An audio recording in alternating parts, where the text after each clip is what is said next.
ही न्याय, स्वातंत्र्य, समता आणि बंधुभाव या मानवी मूल्याच्या आधारावर समतामूलक जीवन पद्धती निर्माण करण्यासाठी हे पंढरीच्या विठ्ठलाला साकडं घालण्यासाठी हा सगळा साधू संतांचा परिवार येतोय. देव वसतु कालीन सस्स संपत्ती हे तुझ्या भीतो बहुतू लोकोचे राजा, वेळेवर पाऊस पडू दे आणि आमचा राजा धार्मिक होऊ दे, आमचं कल्याण करणारा. देवाची द्वारी उभा क्षणभरी तिणे मुक्ती चारी साधित्य. या अभंग फक्त तोंडावर राहिला, त्यांचा अर्थ भुलून गेले सगळे आमचे भागवती वारकरी.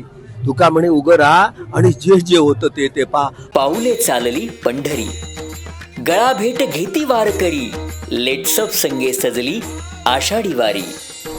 Jadhavar group of institute Pune प्रस्तुत अभंगवारी. महाराष्ट्राला भक्तिरसात डुंबविणाऱ्या आषाढी वारीचे खास वार्तांकन पहा फक्त लेट्सअप वर. माऊली रामकृष्ण वारी आपण पाहतायत लेट्सअपवर अभंगवारी.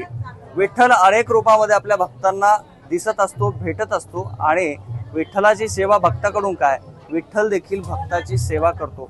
या वारीच्या वाटेवर अनेक आपल्याला साधू संत भेटतात, सेलिब्रिटी भेटतात, राजकारणी भेटतात.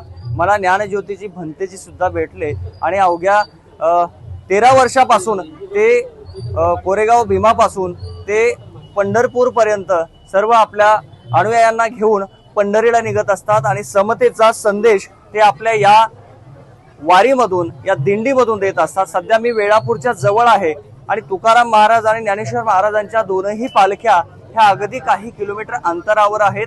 पुढे बंडी शेगावला या पालख्या भेटत असतात. सोपान काका असेल आणि इतर मंडळींच्या ह्या बंधू भेट होत असती. तर या संगमावर माझ्यासोबत ज्ञानज्योतीची भंतेजी आहेत. रामकृष्ण हरी, तुम्ही कुठनं निघालात आता ही दिंडी घेऊन आणि हिचा उद्देश काय आहे? भीमा कोरेगाव ते पंढरपूर.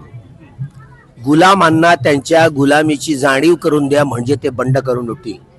1 जानेवारी 1927ला डॉक्टर बाबासाहेब आंबेडकर भीमा कोरेगावच्या विजय स्तंभाजवळ गेले आणि आमचा पराभूतांचा इतिहास आहे. आम्ही पराभूत झालेले लोक आहोत. पेशवा हा शब्दच आहे ना, पर्शियन शब्द आहे. हा सगळे ब्युरोक्रॅट नोकर होते ते, ज्यामुळं काय झाले की या पेशवेशाही आमच्या महाराष्ट्रातल्या सगळ्या मराठी वैभव संपवणारे हे लोक, शिवाजीचं राज्य आतून पोखरून काढून ही वर्ण जाती व्यवस्था आणणारे हे लोक, ज्यामुळं माणसांमध्ये जाती व्यवस्था निर्माण करून या देशाची बर्बादी करणारे हे लोक. त्यामुळं यातून वाचवण्यासाठी डॉक्टर बाबासाहेब आंबेडकरांनी, जसं महात्मा फुले म्हणाले, शेटजी आणि भटजी या जळवा आहेत, या देशातल्या ब्राह्मणेतर बहुजन समाजाला शोषण करतात. त्यामुळे यातून मुक्त करण्यासाठी न्याय, स्वातंत्र्य, समता आणि बंधुभाव या मानवी मूल्याच्या आधारावर समतामूलक जीवन पद्धती निर्माण करण्यासाठी हे पंढरीच्या विठ्ठलाला साकडं घालण्यासाठी हा सगळा साधू संतांचा परिवार येतोय. कशी उद्देशपूर्ती. देव वसतु कालीन सस्स संपत्ती हे तुझ्या भीतो बहुतू लोकोचे राजा, वेळेवर पाऊस पडू दे आणि आमचा राजा धार्मिक होऊ दे, आमचं कल्याण करणारा. राजा धार्मिक हो, त्यासाठी विठ्ठलांना साकडे घालण्यासाठी लोक येतात. ज्ञानोबा तुकोबा यांच्या 2 पालख्या आहेत. मोठा लाखोंचा वैष्णवांचा मेळा त्यांच्या सोबत आहे. इकडे ही धम्म पदयात्रा आहे. या दोन्हीतील फरक काय? बुद्ध धम्म म्हणजे क्रांती, ब्राह्मणवाद प्रतिक्रांती. ही प्रतिक्रांती झाल्यानंतर वैष्णवाचं हे चरित्र पुढे आणलं.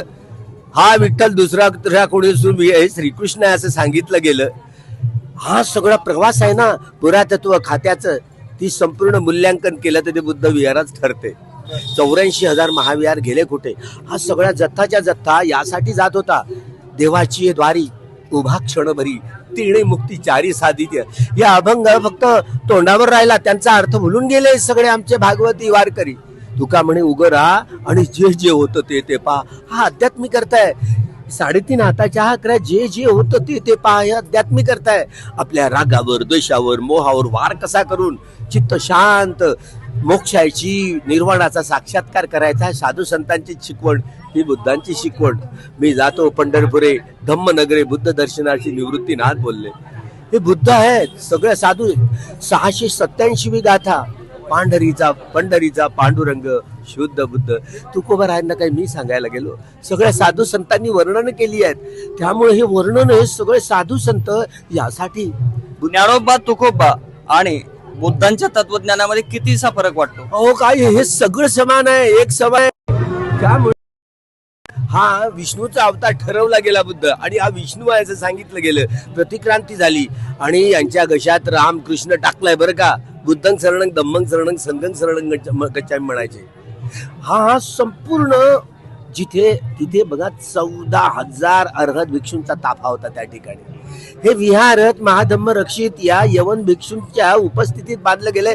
पृष्ठ नंबर 183 महावंश ग्रंथ वाचा ती अनपिटकातला भाग. हे पुरातत्व आधार आहे जुन्या साहित्य धम्मलिपीच्या. जे तुमचं गरुड खांब आहे ना त्याचा पत्र काढून पहा, धम्मलिपीतली अक्षर लिहिली आहेत. या धम्म यात्रेमध्ये किती साधू सहभागी झालेले आहेत आणि हे वर्ष कितवं आहे? हे 13वं वर्ष. जवळपास 300च्या वर लोक येत आहोत. जर 13वं एक वेळ अशी होईल हा सगळीकडून हे सगळे लोक येतील ना, बुद्धं शरणं धम्मं शरणं. आणि हा संपूर्ण वारकऱ्यांचा जथ्था, भागवती पंथीयांचा, महानुभाव पंथीयांचा, लिंगायत पंथीयांचा. संभाजी ब्रिगेडवाले आमची मंडळी तयार आहे. त्यांनी जो धम्म स्थापित केला, ज्यांना आपण म्हणतो त्यांनी निर्वाण शिव धर्म, शिव या शब्दाचाच अर्थ निर्वाण होतो, मोक्ष होतो, मुक्ती होतो. पुढे हा संपूर्ण 2045 हा सगळा जथ्था हा बुद्धं शरणं गच्छामी धम्मं शरणं गच्छामी संघं सुनाम्या येतील. हा सगळा ब्राह्मणेतर आदिवासी शेतकरी कामकरी समाज जागेल. इतिहास निश्चितपणे उजागर होईल आणि इतिहास नवा निर्माण होईल. न्याय स्वातंत्र्य समता आणि बंधुभाव या पायावर मानवी समाज तुटलेली मनं जोडण्यासाठीचे सामाजिक क्रांतीचं अभियान आहे. तुकोबा ज्ञानोबाचे अभंग वारकऱ्यांना माहिती आहेत, मात्र बुद्धांनी आर्य सत्य सांगितलेले आहेत. थोडक्यात काय सांगाल? तारी हे मुक्तीचा मार्ग आहे आर्य सत्याचा. धर्म बौद्ध नसतो, हिंदू नसतो, जैन नसतो, शीख नसतो, यहुदी नसतो, ईसाई नसतो, मुस्लिम नसतो, ब्राह्मण नसतो, ब्राह्मणेतर नसतो, आदिवासी नसतो. शुद्ध असतो, परिशुद्ध असतो, विशुद्ध असतो. तो सत्य असतो. आर्य सत्याचा साक्षात्कार करूनच श्रोतापन्न सकदागामी अनागामी आणि अरच्या 4 पायऱ्या तेणे मुक्ती चारी साधी साधी आल्या. ह्या 4 पायऱ्या मुक्तीच्या असतात. हे सगळं ज्ञान अध्यात्माचं ज्ञान आहे, हे बुद्धाचं ज्ञान आहे. आर्य सत्याचं ज्ञान हे धारण करून माणसाचा मूळ स्वभाव बदलतो. ही सगळी माणसं रागमूलक, द्वेषमूलक, मोहमूलक हे होऊन काम करतात. शुद्ध चित्तानी कर्मच करता येत नाही. हे 687 वेळा गातात. तुकोबाराय म्हणतात पंढरीचा पांडुरंग शुद्ध बुद्ध. मन शुद्ध करून राग विरहित, द्वेष विरहित, मोह विरहित असं कर्म करणं म्हणजे माणूस घडवणं. हे बोधी ज्ञान धारण करून आर्य सत्याचा साक्षात्कार करूनच माणूस घडवला जातो. जगात दुसरं कुठलं तत्वज्ञानी या निष्कर्षासाठी बाबासाहेबांना 35 वर्ष लागली. म्हणून जगाला युद्धाची नाही तर बुद्धाची गरज आहे. बुद्धाच्या दंड सत्तमानी जग जोडलं जाऊ शकतं. हे जग जोडण्यासाठीच हे सामाजिक क्रांतीचं अभियान आहे. नक्कीच. तर हे होते ज्ञानज्योतीजी बनतेजी. आपण याआधी एका दर्ग्यातून आपण एक स्टोरी केली होती. त्या ठिकाणचे मुस्लिम बांधव असतील, या ठिकाणी बौद्ध भिक्खू असतील, हे सगळं पाहून आणि वारीचं हे वैभव पाहून इकडे वारकरी आहेत आणि इकडे साधू आहेत.